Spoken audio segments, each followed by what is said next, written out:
Hai, dan saat ini kalian sedang menyaksikan channel Anime and Entertainment. Seperti namanya, channel ini akan membuat video yang membahas seputar anime, film, game, dan hal-hal di dunia entertainment lainnya. Jika kalian tertarik terhadap hal-hal tersebut, maka subscribe channel ini dan nyalakan notifikasi untuk tahu kalau channel ini upload video baru.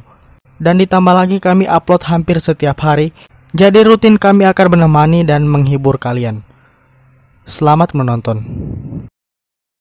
Yang jadi masalah ketika Tony Stark menjadi Iron Man adalah bagaimana dia bisa menciptakan banyak penjahat dan juga banyak kekacauan di MCU selama ini. Hal inilah yang mungkin dihindari oleh superhero lainnya untuk menunjukkan identitas mereka. Misalnya saja Batman dan Spider-Man yang akan menggunakan topeng ketika beraksi, dan bahkan Superman yang hanya melepaskan kacamatanya agar tidak dikenali orang-orang sebagai Clark Kent. Itu semua mereka gunakan agar mereka bisa melindungi orang di sekitar mereka, termasuk orang yang mereka sayangi. Pengecualian untuk superhero seperti Captain America yang bekerja untuk pemerintah, sehingga penjahat biasa akan sulit menghadapinya. Karena jika melawan Captain America maka berarti melawan negara Amerika Serikat. Tapi Tony Stark berbeda. Dia memilih untuk menunjukkan identitasnya sebagai orang di balik Iron Man. Bahkan ketika dia tahu dia bukanlah agen pemerintah dan hanya superhero yang bisa dibilang main hakim sendiri kepada penjahat. Dan di video kali ini kita akan melihat perjalanan Tony Stark sebagai Iron Man di Marvel Cinematic Universe yang menjadi penjahat utama.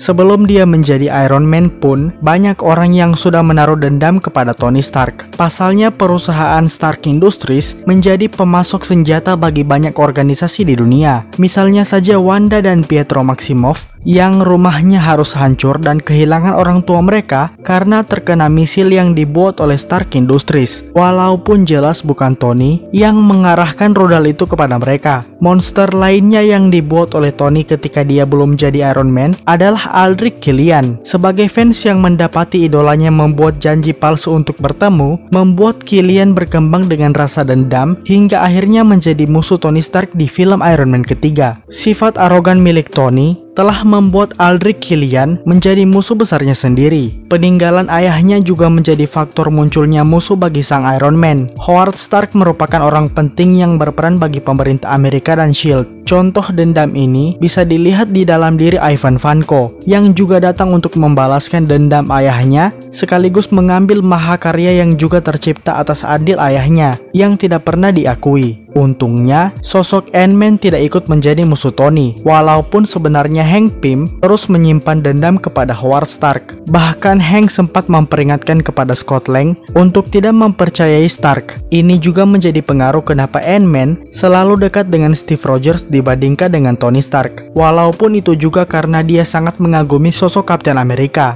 Obadiah Stane dan Justin Hammer mungkin bisa dikesampingkan karena mereka memang sejak awal ingin merebut kekuasaan milik Tony. Dan ketika Tony mengungkapkan ke media bahwa dia adalah sosok di balik Iron Man, tentu makin membuat banyak orang mengincar dirinya. Karena tidak hanya sebagai pemasok senjata, tapi Tony sekarang ikut menghentikan pergerakan banyak organisasi teroris dan kriminal, yang tentu saja membuat mereka tidak senang dengan citra dari Tony Stark. Musuh terbesar yang pernah diciptakan oleh Tony tentu saja adalah Ultron. Alih-alih menjadi penjaga dunia seperti yang diinginkan Tony, Ultron malah menjadi sosok yang ingin menghancurkan Avengers sekaligus ingin menghancurkan dunia. Padahal penciptaan Ultron berdasar pada trauma Tony akan serangan alien seperti Loki yang mungkin akan makin besar. Untuk itulah dia menciptakan robot atau android yang nantinya akan menjadi pelindung bumi. Ramalan ini terbukti benar di sosok Thanos yang benar-benar datang untuk menghancurkan tidak hanya bumi tapi setengah populasi alam semesta. Dengan menciptakan Ultron, secara tidak langsung Tony sudah menciptakan satu orang penjahat lagi, yaitu Baron Zemo. Akibat Ultron menyerang Sokovia, membuat keluarga Zemo terbunuh, yang membuat Zemo